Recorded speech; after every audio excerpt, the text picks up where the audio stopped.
today on CityCast Madison. It's the Friday News Roundup. This week, I'm joined by CityCast Madison's Hayley Sperling and Molly Stentz. Senator Baldwin has a GOP challenger for 2024. A new state historical center may open up development to the 100 block of West Mifflin. And UW takes on direct admissions for top students in our state. It's Friday, February 23rd. I'm Bianca Martin, and here's what Madison's talking about.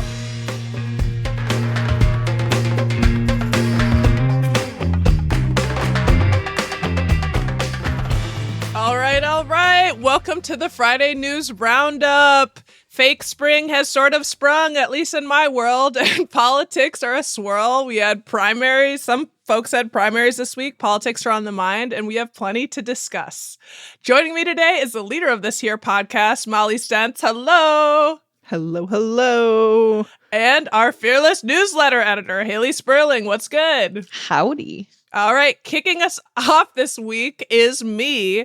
We are starting with the big story around the Senate race. Ahead of the 2024 election, Senator Tammy Baldwin has a new challenger, and he's a Madisonian, Eric Hovde. He's a successful businessman locally, and he's entered this year's Senate race this week. He's the first major GOP candidate to enter the race and is running against the incumbent Democrat Baldwin. Y'all might have remembered there were murmurs last spring about his potential bid, and now it's officially launched. So, as some context about Hovde, he's run for the U.S. Senate in Wisconsin before, back in 2012, but he lost the Republican primary. And he also is considering entering the Senate race in 2018, as well as the governor race in 2022, but decided against. A little context about his business background. He is a multimillionaire. He's the CEO of Hovde Properties, which is a real estate development company, and founder of H Bancorp, LLC. So he's got lots of business credentials. He also went to UW-Madison. So are y'all familiar with Mr. Hovde? You know, I remember hearing about him last year, but I wasn't around when he ran. Actually, I guess I was in 2012, but I wasn't around in recent years with his name coming up. This time with more mustache. Yes. Yeah, he's looking very Tom Selleck. I'm not against it. Y'all know I'm a mustache fan. Yeah. But yeah, definitely with more mustaches. That's the biggest change for Mr. Hovde. I don't know. When I saw the campaign announcement, that was the first thing I noticed. Well, he definitely is giving firefighter vibes, which we love our firefighters here. So, you know, I remember when his name was floated, when we started hearing about him last spring, and I felt like there were some, attacks on his possible run related to his investments in California. He owns a home there, and his bank that he chairs is in California. So I remember hearing like some questions about how committed he was to the state of Wisconsin, just kind of talking about some of the things around his candidacy. The current story I'm hearing about is, where he sits on abortion. That's obviously one of the hot button issues in our state. And there was an ad against him this week from the progressive research and comms group A Better Wisconsin Together, targeting his abortion views from 2012. And implying that he opposes exceptions for rape and incest. And he's come back to say he's changed his point of view. Back in 2012, there was a quote that he said he was totally opposed to abortion. But he's correcting his stance today, saying that he's supporting putting the issues to voters, and he does support exceptions for rape, incest, and life of the mother. So those are some of the things. Also, the fact that he is so well endowed with funds, with resources as a multimillionaire, that's going to be a major factor for him, and obviously something money talks in our politics. Senator Baldwin has responded to him coming into the race. She's gone on Twitter saying, quote, "This will be my most competitive and expensive race yet." Yeah, I don't know what you guys are thinking about his candidacy. Another thing that I saw from him was one of his slogans is returning the American dream. Some rhetoric that some of it was a little bit akin to what is Make America Great Again. Maybe that's my take. But heard a quote of him kind of talking about returning to an older, greater America. Some of the golden days of the past. I don't know. That's certainly something that works on some folks. But yeah, and then I also saw a quote of him saying, kind of trying to stand against Congress, saying that he's different and that Congress, quote, divides us and talks about who's to blame and gets nothing done, or nothing gets done. So those are some things I saw about him. I should note I used to work for Senator Baldwin right when I got out of college, wanted to work in government and see how things worked. So it's interesting. He's the first major GOP candidate to step into this race. And do you guys have any thoughts on his candidacy? I truly don't know much about Mr. Hovde as a person. I've never met the man. I know him simply as like Madison landlord, like I have seen his name across many buildings. There is quite literally like the Hovde building in Madison. And I know from some of my friends' experiences with his landlord company, that they've had some issues with him, but that's not to say that he wouldn't be a great political candidate. I think that this is going to be a very expensive race now because this man has a lot of money to bankroll his own candidacy, which good for him. I'm very curious to see if any other like Republican competitors come out of the woodwork and come up against him. I think it'd be kind of funny, but also just like devastating for this man if he got primaried and like lost in the primary again. But yeah, literally, like it's just, and I think it makes sense, if you're going to get primaried by Tommy Thompson, like you better bring it. And I think that, there's not really like, where are the Wisconsin Republicans that could do something like that? The only person I could think of is like Paul Ryan, maybe. But he seems to be like happily plodding away in the private sector. So I don't know. Molly, what do you think? I mean, I think the question is, what's his relationship to Trump? Yes. I mean, yeah. I don't know, but that seems pretty critical for him. I think anyone that says that they want to bring back old America or bring back the days of great, that's just kind of like a red flag for me and any candidate, on any side of the aisle, because it's like return to the great days. And it's like, great for who, like great for when America was like isolationist and operating off of Jim Crow laws. Like, let's reassess that sentiment. But I'm excited. I think it's always good to see like the incumbents get challenged and to see, Tammy get pushed and to see what she comes back with. And I think it'll be an interesting race to watch for sure. And again, Wisconsin, we keep going. We're going to be at the center of so much political drama this year. And I can't wait. Can't wait. Yes. Our state stays purple, and so yeah, we'll see what his relationship is and how he aligns or doesn't align with Trump. It definitely will be fascinating, and we have more to talk about related to Mr. Hovde. But let's take a quick break.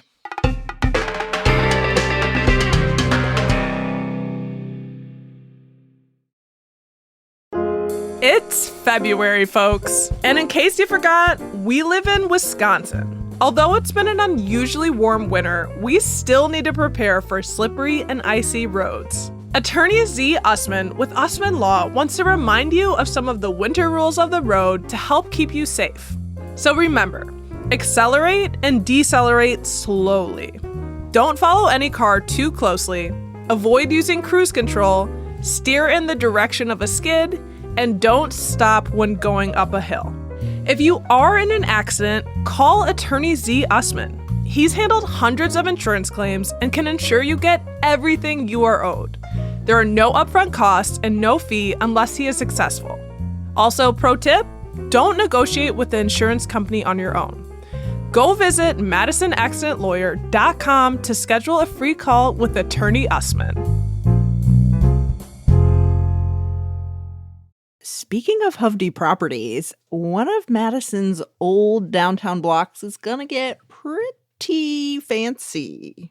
Or will it? ... That's the big question. So we're talking about that dead-end block of Mifflin Street, the 100 block, so where the Silver Dollar used to be, RIP. It's the block that kind of runs into the plaza at the top of State Street that the city calls Philosopher's Grove. Do y'all know where I'm talking about? I didn't know they called it Philosopher's Grove. I friggin' love that. I think of that block as the entrance to the Ivory Room, where you could hear someone play you some. I'm sorry, I'm having too much fun. Reel it back. Piano bar.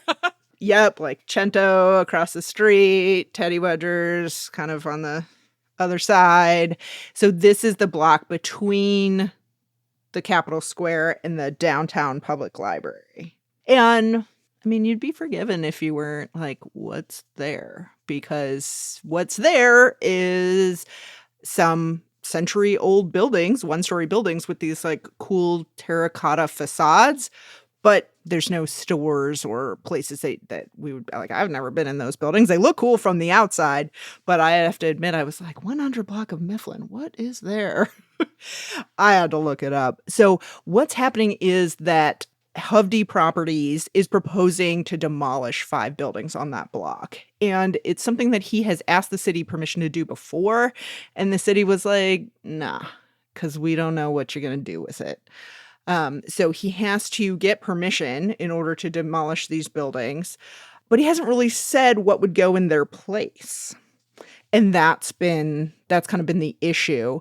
So Mike Revere, longtime downtown alder, who represents the area, basically summed up concerns of the neighborhood this way, saying like, we just don't want an empty lot sitting on the main corner of downtown without any plans for the future. Fair. So that's kind of the issue.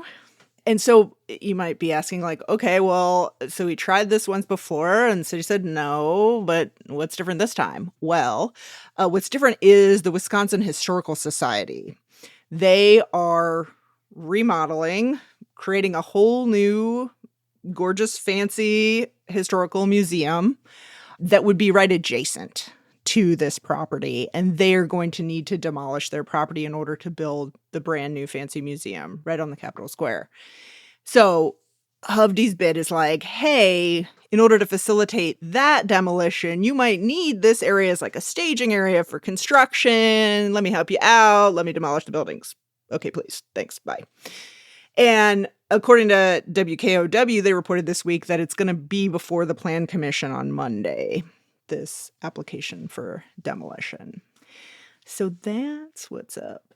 So the demolition, to be clear, the demolition is not part of the Wisconsin Historical Society's plans. Like, he's just kind of saying, like, you could use this if you wanted to. He's striking while the iron's hot because there's plans to demolish the Historical Society building in order to make way for their new museum.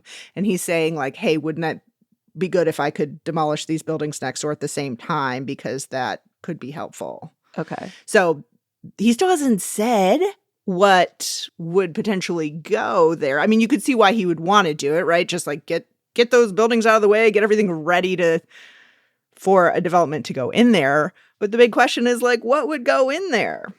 Right. Why? That's like so shady. I don't know. That's so shady to me. Why would you want to knock these buildings down and not tell people what's coming next? Especially in a place like State Street in Madison, where people are very specific about what can be built and what can get torn down. And people are very protective of their old buildings. So like, you got to have a really good plan. Like, you can't just come in swinging haphazardly.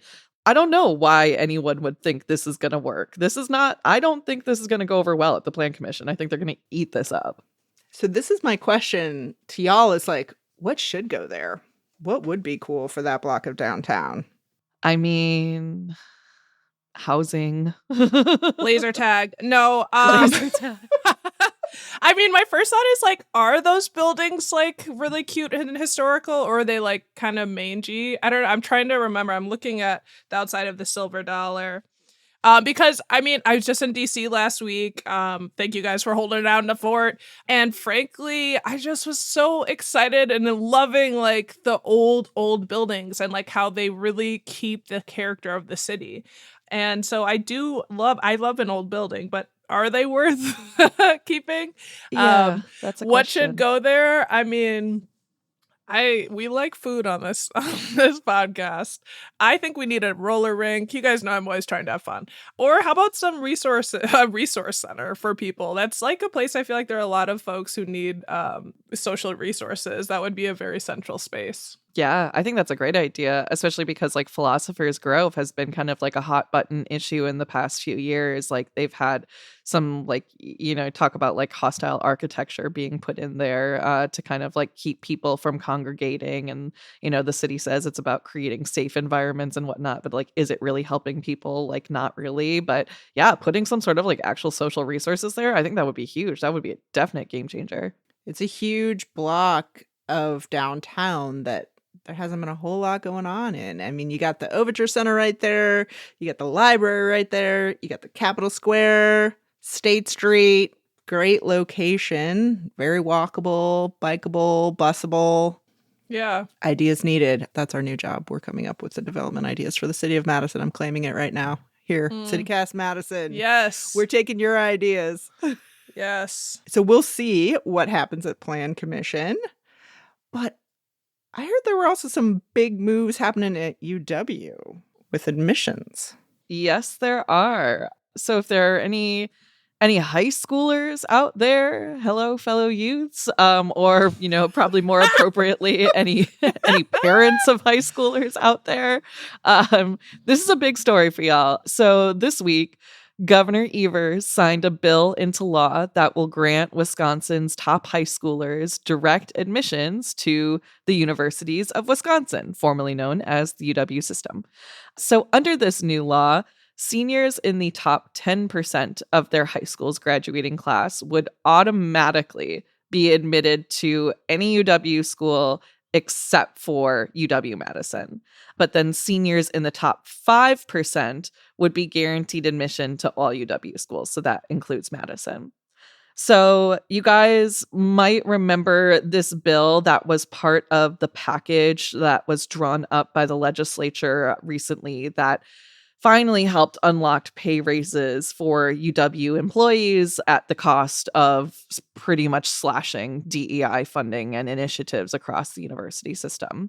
But some schools at the universities of Wisconsin, they'd been looking into direct admissions programs long before that DEI conversation ever came up. When these initial conversations were happening, though, however, like UW-Madison did not want to be part of it. They did not opt in directly to the program, and neither did the campuses at Eau Claire or La Crosse. But this move towards direct admission is kind of becoming a little bit more popular. Wisconsin isn't the only state to take this up. According to Inside Higher Ed, quote, the University System of Georgia launched its own direct admissions program October 7th, and Indiana's Commission of Higher Education announced the initiative in August. All told, there are now 10 states with system-level direct admissions, and some say that number is likely to multiply in the coming year. So, this is pretty big. The one thing to note is that, the direct admission process, this basically forgoes the application process altogether. So, if you're in that top percent, then, you guaranteed get in, which is different than guaranteed admissions plans in states like Texas or Tennessee. Texas specifically is kind of known for this program where you have to apply to get that spot. But here in Wisconsin, they're kind of just giving it to you. And some of the bigger things that come out of this program that advocates say will help, not only our state function better, but also our university system, is that it will help remove barriers into getting kids into school, taking away the application system. It's just one less hoop to jump through. And hopefully then it will get more kids to go to college who might not have considered it in the past. Because at the end of the day, direct admissions, this is a marketing tool for schools. This is a marketing tool to show the accessibility of a college degree, and a pretty cheap one at that. Some other states that have implemented these programs, it's cost them so much less to use this direct admissions versus like doing an actual typical marketing campaign where you'd have leaflets and, people going out to schools to talk about your colleges and programs and whatnot. So it's kind of a simple and affordable way to hopefully boost enrollment numbers, which many, many UW campuses desperately need. And one thing to note is that it's also a way to now boost, hopefully, diversity in this post-affirmative action world that we're living in now. So there's a lot of good that can potentially come out of this process. Again, we're very early on, but this is really something that like the UW system like needs to kind of try, because Wisconsin, it's really needed a boost. We've faced some really big enrollment problems, more so than other public universities in many states. Again, according to Insider Higher Ed, since 2014, college attendees at the UW system have dropped by nearly 10%, or about 20,000 students. And we've seen this, in the closures of campuses at different UW system schools. So yeah, this is pretty big. The program is launching this year, and we're going to see what happens.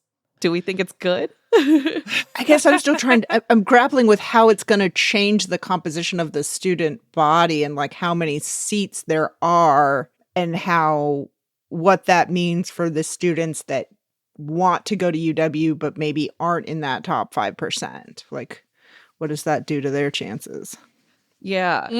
That's a good point.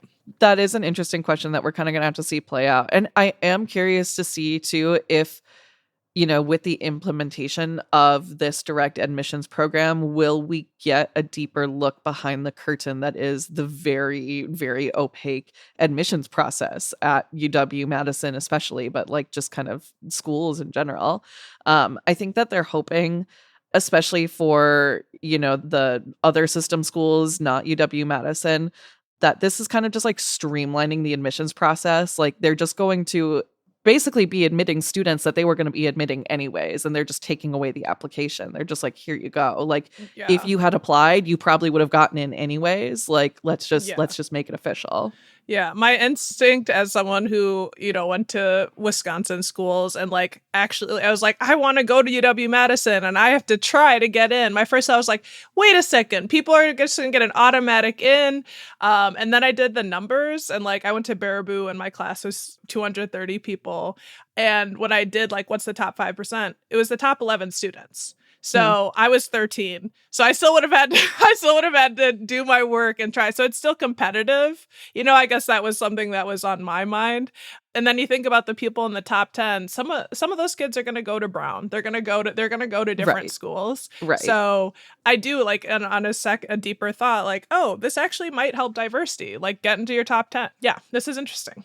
It is. And there is also some like research coming out of UW that is tracking direct admissions programs. So I'm kind of curious to see what happens. But we've got years and years and years to watch this. And now the next question is just solving the problem of affordability. Oh, that. Yeah, just that little thing, taking away student debt. But some UW officials have kind of hinted or teased at, some monetary incentives perhaps coming with this direct admissions program. But no one's given any specifics yet, but it seems like there could be some financial incentives in the works as well. All right. Thanks for rounding up the news this week. Molly Stentz, thanks so much. Heyo. And Hayley Sperling. See you later. See ya. That's all for today here on CityCast Madison. I'm Bianca Martin, your host. We're produced by Phil Circus. Molly Stentz is our executive producer. Our theme music is by Carl Christensen. Hayley Sperling is our newsletter editor. Don't forget, you can always get more news delivered right to your inbox by subscribing to Madison Minutes. And hey, do you love supporting Madison's local businesses and this podcast? We might have something for you. We're hiring a senior sales executive right now. And if that sounds like something you're into, you should definitely check out our show notes for details. We'd love to have you join our team. And speaking of things we love, the Best of Madison nominations are happening right now. Are we your favorite local podcast? Or maybe your favorite local news website? If so, please vote for us. We would love that. Check out our show notes for a link. And hey, if you enjoyed today's show, why not share this podcast with someone who likes Tom Selleck? See you back here Monday morning with more stories from around the city. Until then, have a good weekend.